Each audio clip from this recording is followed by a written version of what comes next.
तो आज हम लोग एक नया टॉपिक स्टार्ट करेंगे और वो है काइनेटिक थ्योरी ऑफ गैसेस। ये जो टॉपिक है ये आपका थोड़ा बहुत केमिस्ट्री से भी रिलेटेड है और जो हमने थर्मोडायनेमिक्स पढ़ा है उससे भी रिलेटेड है। ठीक है, सो मतलब आप लोगों के जो कॉन्सेप्ट्स है केमिस्ट्री के और थर्मोडायनेमिक्स के वो अगर स्ट्रॉन्ग रहे तो आप लोगों को ये टॉपिक समझने में बिल्कुल भी प्रॉब्लम नहीं होने वाला है, राइट। सो इसके पहले कि मैं आप लोगों को ये टॉपिक पढ़ाऊँ, मैं हमेशा अपने स्टूडेंट्स को ये चीज़ बोलता हूँ और ये चीज़ मैंने पहले भी आप लोगों को बताई है कि कभी भी आप जब किसी चैप्टर का या किसी टॉपिक का जब आप नाम देखते हो तो उससे ये डिड्यूस करने की कोशिश करो कि वो आपको क्या बता रहा है। ठीक है, आप एग्जैक्टली उस चैप्टर में क्या पढ़ोगे, उसके अंदर क्या मैथमेटिकल इक्वेशंस होने वाले, क्या डेरिवेशंस होगा, वो एक अलग चीज़ है, लेकिन जस्ट आपको नाम पढ़ के क्या समझ में आता है। ठीक है, ये बहुत ज़्यादा इंपॉर्टेंट है क्योंकि अगर आपने ये चीज़ को इन अ वे डिकोड कर लिया तो आपको वो चैप्टर को है ना समझने में ज़्यादा प्रॉब्लम नहीं आएगी, बिकॉज आपके पास एक बेसिक पिक्चर होगा कि हाँ ये चीज़ है, ये मैंने समझा हो, मुझे ये चीज़ पढ़नी है। ठीक है, सो यहाँ पर बच्चों यहाँ पर वर्ड है काइनेटिक थ्योरी ऑफ गैसेस, तो यहाँ पर आ रहा है गैसेस। ठीक है, तो इसका मतलब ये चीज़ तो क्लियर है कि हमको इस पर्टिकुलर टॉपिक में सॉलिड्स और लिक्विड्स के बारे में तो नहीं पढ़ना है। ठीक है, हमको गैसेस के बारे में पढ़ना है और गैसेस से रिलेटेड कोई ना कोई थियोरी होंगी। ठीक है, तो वो हमको थियोरी पढ़नी है। और हम लोगों को ये चीज़ मैकेनिक्स के बेसिक से मालूम है कि मैकेनिक्स जो है वो दो पार्ट में डिवाइडेड है, एक है स्टैटिक्स और एक है डायनेमिक्स। ठीक है, अब डायनेमिक्स जो है वो फर्दर और दो पार्ट्स में डिवाइडेड है, जिसमें से एक आता है काइनेटिक्स और एक होता है काइनेमेटिक्स। ठीक है, तो स्टैटिक्स का मतलब एट रेस्ट और डायनेमिक्स का मतलब इन मोशन। सो काइनेटिक्स में भी मोशन आता है, काइनेमेटिक्स में भी मोशन आता है, बस फ़र्क इतना होता है कि काइनेटिक्स के अंदर हम लोग जो फोर्सेस जो उस मोशन के लिए रिस्पॉन्सिबल है, हम लोग उन फोर्सेस को भी कंसीडर करते हैं apart from considering displacement, velocity, acceleration and all those things. ठीक है, और काइनेमेटिक्स में हम लोग सिर्फ वो फोर्सेस को कंसीडर नहीं करते और उसके अलावा बाकी सारी चीज़ें कंसीडर करते हैं कि हमको हमारे मैकेनिक्स के बेसिक्स से हमको ये चीज़ पता है। अब यहाँ पर बच्चों आया है काइनेटिक्स और हमको ये चीज़ पता है कि गैसेस जो है out of the three states of matter, solids, liquids और गैसेस में गैसेस जो वो स्टेट ऑफ मैटर है जो कभी भी एक जगह रेस्ट पे नहीं रहते। ठीक है, आपके पास एक कंटेनर है, उस कंटेनर के अंदर अगर आपने कोई गैस भर दी तो ऐसा कभी भी नहीं होगा कि वो गैस जो है वो एक जगह स्टिल रहेगी, वो गैस के मॉलिक्यूल्स हमेशा एक मोशन में रहने वाले। ठीक है, तो इसका मतलब ये है कि यहाँ पर स्टैटिक्स का कोई है ही नहीं, यहाँ पर आपको डायनेमिक्स पढ़ना है। और जब वो गैस के जो पार्टिकल्स होंगे जब वो मोशन करेंगे तो जाहिर सी बात है उनका कुछ डिस्प्लेसमेंट होगा। ठीक है, कुछ एक पर्टिकुलर टाइम में वो मतलब उस डिस्प्लेसमेंट को कवर करेंगे तो उनकी वेलोसिटी भी होंगी, उनका कुछ एक्सेलरेशन भी होगा, हर पार्टिकल का ये सब होने वाला है। ठीक है, तो ये सारी चीज़ें हमको कंसिडर करनी है। प्लस जब वो गैस के पार्टिकल्स जो है वो जब वो एक दूसरे से कोलाइड करेंगे या फिर जब वो गैस की जो कंटेनर जिसमें वो फिट है, जो उस कंटेनर की जब वॉल से कोलाइड करेंगे तो वहाँ पर वो फोर्सेस एक्सर्ट करेंगे, प्रेशर एक्सर्ट करेंगे, तो ये सारी चीज़ें हमारी काइनेटिक्स की स्टडी में आती है, राइट। तो और प्लस जब वो मतलब गैस के मॉलिक्यूल्स का कुछ मास है और उनकी कुछ ना कुछ वेलोसिटी है तो हमको पता है काइनेटिक एनर्जी होती है हाफ mv², तो उनके पास कुछ एनर्जी भी है।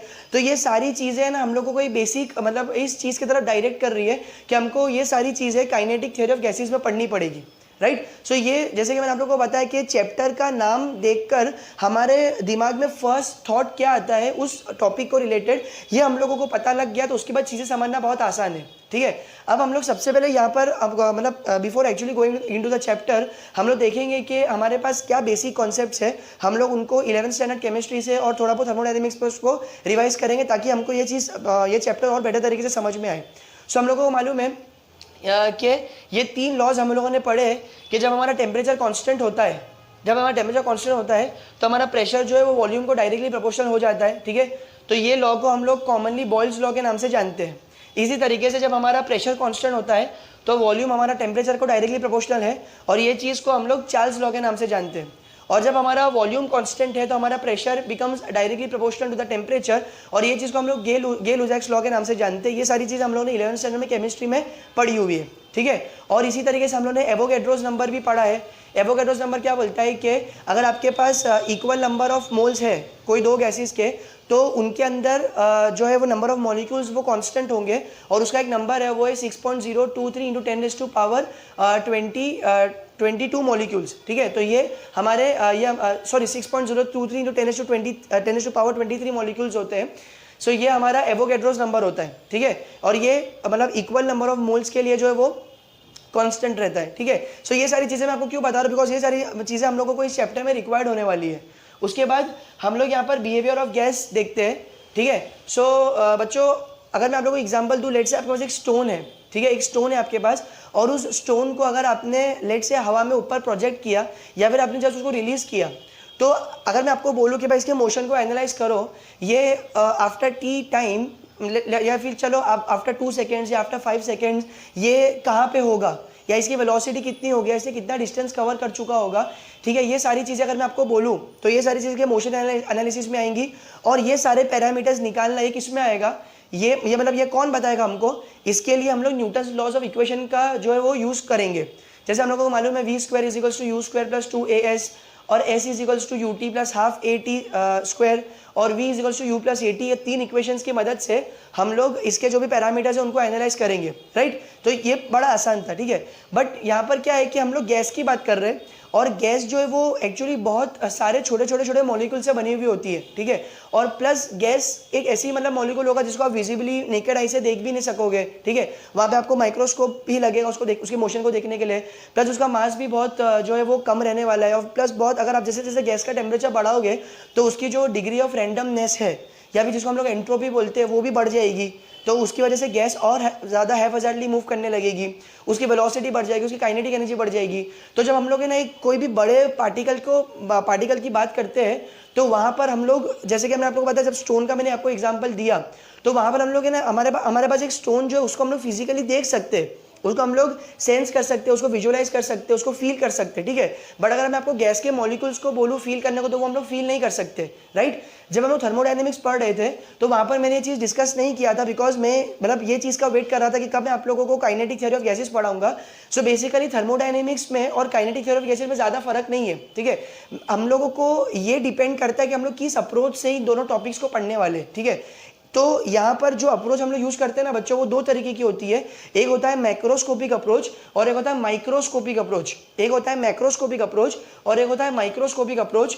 तो जैसे कि नाम ही बता रहे हैं मैक्रो का मतलब क्या, एक बड़े लेवल पे होगा, ठीक है। यानी कि चीज़ें जो है वो आप पार्टिकल के फॉर्म में कंसीडर नहीं करोगे, रादर आप है ना एक बल्क मैटर को कंसीडर करोगे। और जब आप उस बल्क मैटर को कंसीडर करके जब आप उसका एनालिसिस करते हो, तो ये अप्रोच को हम लोग बोलते हैं मैक्रोस्कोपिक अप्रोच, ठीक है। लेकिन जब आप एक पार्टिकल का एनालिसिस करते हो, यानी जब आप एक मॉलिक्यूलर लेवल पे चले जाते हो, ठीक है, तो वहाँ पर आप लोग एक आपका सिस्टम कंप्लीटली किस तरीके से बिहेव कर रहा है वो जानने में इंटरेस्टेड नहीं हो।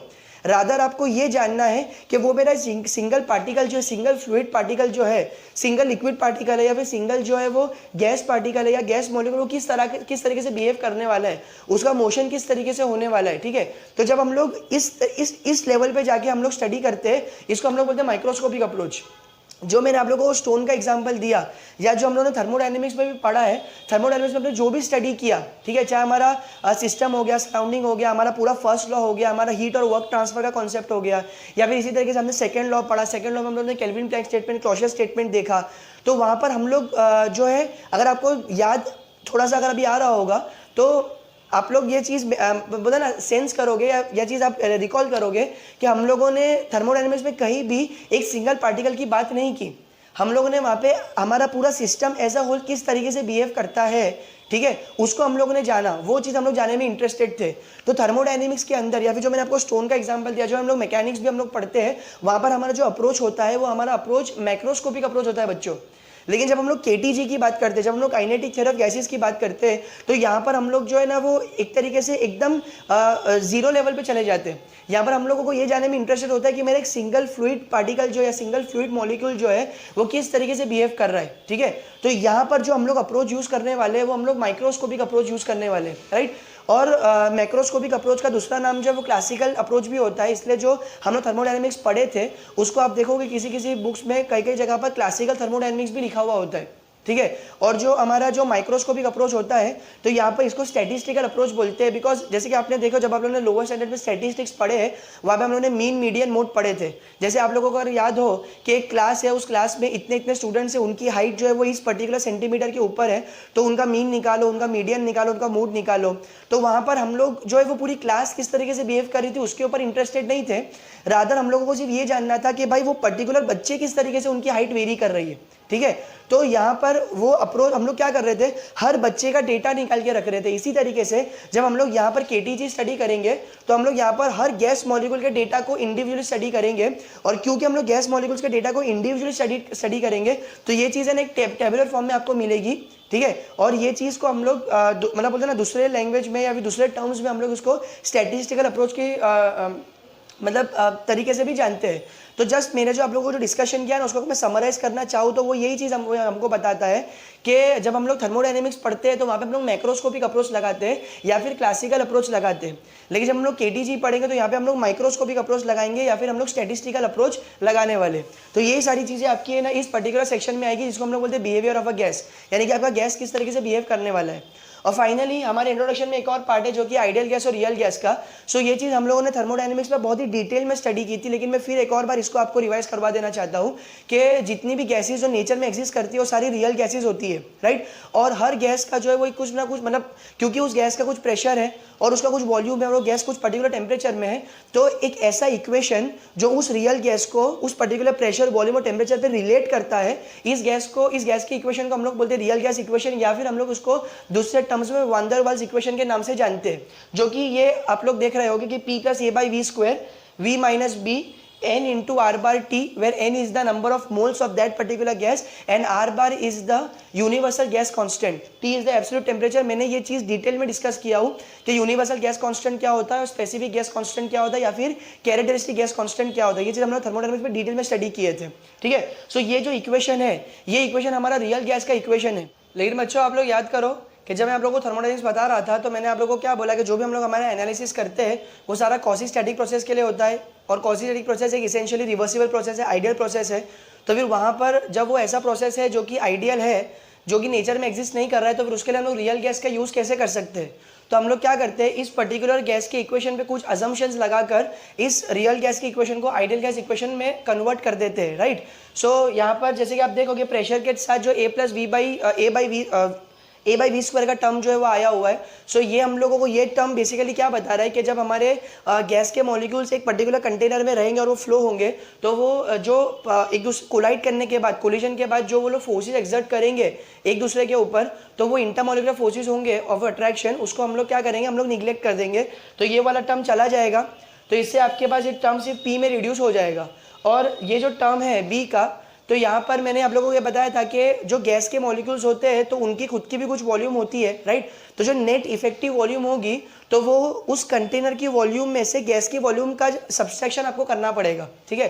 बट आइडियल गैस इक्वेशन के टाइम में हम लोग क्या कंसीडर करते हैं कि जो गैस के मॉलिक्यूल्स है उनकी खुद की कोई वॉल्यूम नहीं है, ठीक है। वो जिस किसी भी कंटेनर में है तो सिर्फ उस कंटेनर की वॉल्यूम में गैस के मॉलिक्यूल्स की कोई मतलब इंडिविजुअल वॉल्यूम नहीं है, जिसकी वजह से हम लोग B को भी 0 ले लेंगे।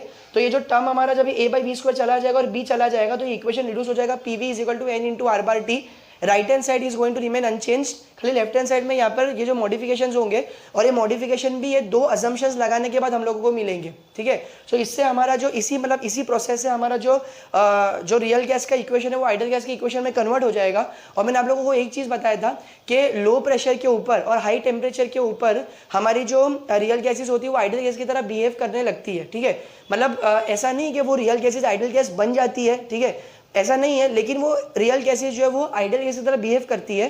किस कंडीशन पर, जब आप ऐसी कंडीशन अचीव करोगे, आप लो प्रेशर और हाई टेम्परेचर की कंडीशन अगर आपने अचीव कर ली तो आपकी रियल गैसेज जो है वो आइडियल गैसेज की तरह बिहेव करने लगेगी, ठीक है। सो ये थोड़ा बहुत जो है वो डिस्कशन था जहाँ पे मैंने आप लोगों को ये बेसिक जो गैस लॉज है वो मैंने आप लोगों को बताया कि हम लोग कौन सा अप्रोच यूज़ करने वाले हैं, ठीक है। माइक्रोस्कोपिक अप्रोच मेनली हम लोग KTG में यूज़ करेंगे, वो मैंने आप लोगों को डिटेल में एक्सप्लेन किया।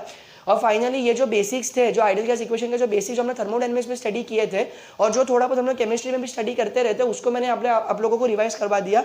अब हम लोग हमारे चैप्टर के जो है मेन कॉन्सेप्ट या मेन मतलब हम लोग हमारे कंटेंट की तरफ प्रोसीड करेंगे।